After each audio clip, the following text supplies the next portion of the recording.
From South Lafayette to the world, dear Michael Creel here. Happy Thursday. Today is the last day of April, and what a month this has been, right?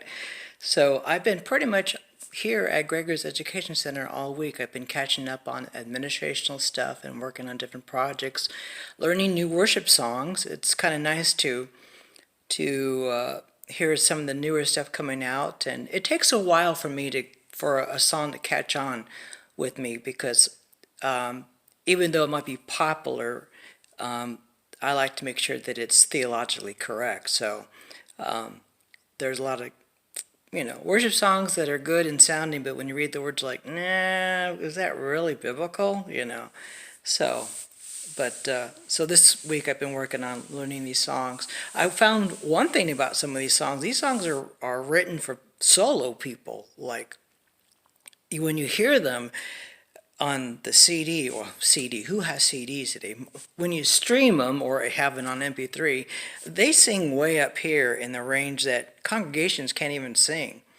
I have a tenor voice, so I can sing up there, but it's strenuous to keep singing up in this high level, so I usually arrange it and bring it to where congregation can sing. That's one thing I've noticed about some of these worship songs is especially because it's all backed up by this band that's very professional sounding. And, they got all these musical interludes in between. And, when it's just you and the guitar, it's not quite the same effect, because maybe on the CD, maybe on when you hear the music through streaming or MP3, you're used to the little guitar lick in between here, or the bass line or this, and then you just got guitar going plucka, plucka, plucka, So I think sometimes for us acoustic guitar players and worship leaders, we have to be creative and arranging it to where we can lead the same song in a stripped down way. And sometimes that might mean lowering the key or just changing the way you do it, So, but I also learned that I don't have to sound like what I hear on the recordings.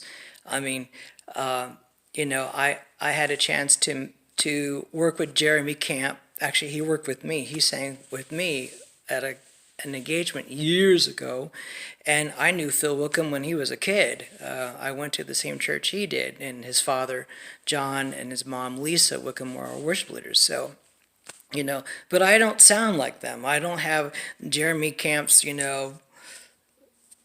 I call it really, gritty voice, or Phil Wickham's really, Chris Tomlin sounding voice. I'm David Michael Creel, the choir boy, I sound like a choir boy, I could never do rock or anything like that. So that's my little tidbit on worship leading. Just be yourself, you don't have to be like someone else, and most of my influences were Christian folk singers, worship leaders, the Talbot brothers, Terry and John Michael Talbot, and they're still active in ministry. Nancy Honeytree, is still a major influence in my life to this very day. She was the Christian version of Joni Mitchell, Joan Baez, Judy Collins, and she leads worship. She leads both classical worship from songs from the 70s and 80s and some of the songs today. And I like how she does some of today's song. She doesn't have to be rocked out like you hear on the CD. Like here on streaming, she arranges it to where first it could be sung by the congregation and for her voice fitting too, because she's a rich alto voice. So I realized I don't have to be like everyone else. I could be myself and lead in the capacity I'm able to lead. And I don't know why I said all that, because that was 4 minutes right there. Anyway, so otherwise, just going to be working on some projects. Looking forward to the summer. Believe it or not, we're still doing mission outreach, but we're being creative in how we're doing this. My friends at East European Mission Network, which our ministry, Gentleman Ministries, have teamed up with, we are looking forward to some exciting things, and I will not tell you because it's going to be a surprise, and I want them to reveal the surprise, but I'm excited. But we're still doing mission outreach, but like I said, it's going to be very creative how we're going to do it, and I will tell you how that goes in the future. Can't give it away. Otherwise, I want you to have a great Thursday where you're at, and remember, tomorrow is May 1st, and thank God this month is almost over. All right, until next time, take care, and God bless.